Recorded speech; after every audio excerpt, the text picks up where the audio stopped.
the South African Revenue Service, yet to respond to a High Court ruling ordering it to hand over the tax records of former President Jacob Zuma. Judge Norman Davies has ruled that Zuma's tax records from 2010 to 2018 must be surrendered to the aMabhungane and Financial Mail publications within 10 days. Let's unpack the story for you. Tax practitioner and former SARS executive Johann van Loggerenberg joins us on the line this morning, and aMabhungane co-managing partner Sam Soul also in on the discussion to talk about the tax and legal implications of the ruling. Sam, I want to begin the interview with you this morning. Good morning to both of you. Thanks for coming on to the program. This case dates back to 2019, doesn't it? Give us the basis upon which you and aMabhungane approached the High Court. Look, the original approach was done by Warren Thompson in the Financial Mail, and then we joined in the legal application. Warren submitted a Promotion of Access to Information Act request to SARS for Mr. Zuma's records because there had been a number of reports, including in Jacques Pauw's book, The President's Keepers, of various contraventions that Mr. Zuma had allegedly been involved in terms of his tax compliance, his undeclared income, allegedly donations, a strange salary he'd received from a security company for the first few months of his presidency, etc. So there were allegations that there were issues in relation to his tax. Warren applied. The request was refused. He appealed. That was refused. And then we went to court and won. Johann, I want to bring you in on the implications for taxpayers, because certainly the argument from SARS in this case and in similar cases as well has always been the fundamentals of the privacy of taxpayers to ensure tax compliance. Do you think that this is the kind of case that does put that at risk?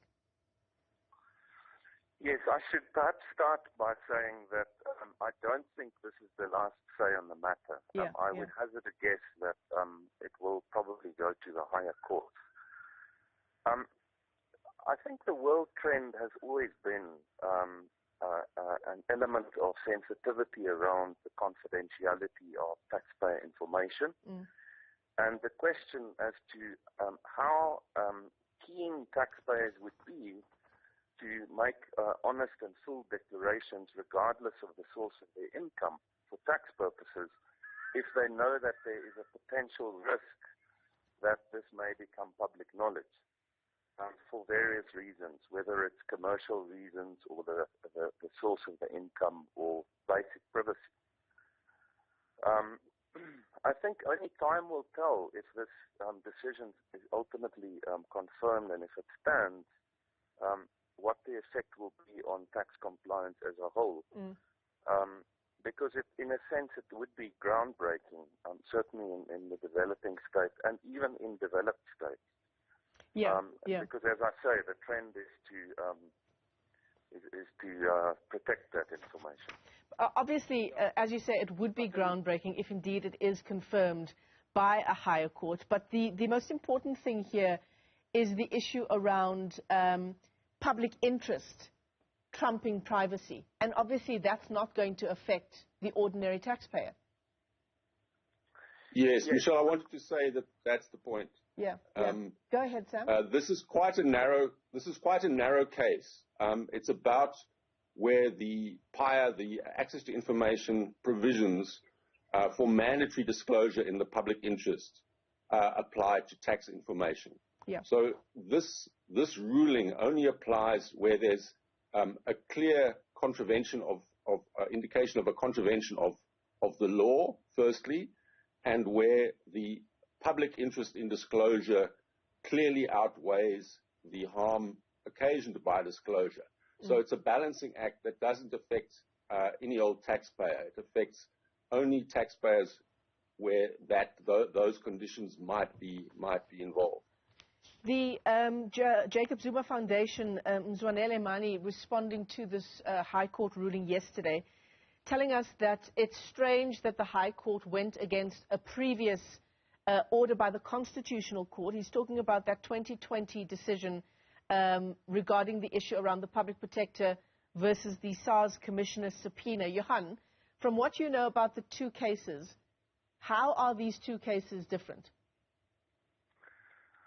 Well, they're not the same at all. Yeah. In the 2020 case, I imagine it's with reference to the Public Protector versus the Revenue Service matter. As Sam has just said, the essence of the latest case, the most recent judgment, deals essentially with the conflict that exists between two pieces of legislation, namely the Access to Information Act and the Tax Administration Act, and the way in which they contradict each other in a sense when it comes to public interest considerations and the disclosure of information held by the state. It doesn't throw open the barn doors, and it doesn't mean that everybody can now submit applications to access everybody else's tax records. So in that sense, it's completely different. In the case of the Public Protector and the Revenue Service, it was essentially two organs of state that ought to have worked together, but things seem to have gone awry somewhere in communication, and the way they sought to enforce their positions led to that particular litigation. They're completely different. The facts are different, the argument is different, and the purpose is different. There's certainly a lot of analysis around just how groundbreaking such a decision would be if indeed it is upheld by a higher court, Sam. At least one argument that if indeed a tax disclosure of this nature does take place, that it should be disclosed to the court and not to a media outfit. What's your response to that? No, look, I mean, the structure of the promotion of access to information is that it's a public right. It is a right that, in this case, will be confirmed by the court. You know, the system is you go to the organ that holds the information, you apply, they make a decision based on the act. If you don't like that decision, you can appeal. It goes to, again, somebody within the organ of state at the top. And if you still don't like the ruling, then you go to court. That's essentially what we've done. I think the area where you know, there may be some debate. I think this is quite a strong ruling that will be quite difficult to overturn. The area where there may be some debate is that the court substituted its own decision, its own assessment of the balancing of whether Mr. Zuma's case meets the test for mandatory disclosure. It did not refer the matter back to SARS because SARS, if the reading that we give of what is a constitutional framing of this provision, normally SARS would have to make that assessment. But because in this case, you know, they were set against it, the court looked at all the facts and said, well, I'm not going to refer it back.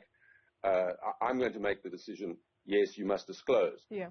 Obviously, I imagine that is going to be one of the decisions that SARS is going to attack when it goes up the legal chain. Yeah, and no word from SARS as yet as to whether there will be an appeal, but by all accounts, it does look like it is headed in that direction. Johann, insofar as how other countries have dealt with issues around private tax records, Scandinavian countries in particular, for example, how does this ruling sort of line up or go against how they deal with these issues? Well, I guess at a most basic level, it's about being able to access the commercial and tax affairs of another. So if one looks at the Scandinavian countries, which have very developed tax and fiscal systems, their access to taxpayer information is relatively easy to access, although it is limited and in some cases anonymized. In other words, you could access information in a particular sector of the industry and so forth. So they are, in a sense, an anomaly in the world of tax affairs, where they are far more open and willing to make tax records available.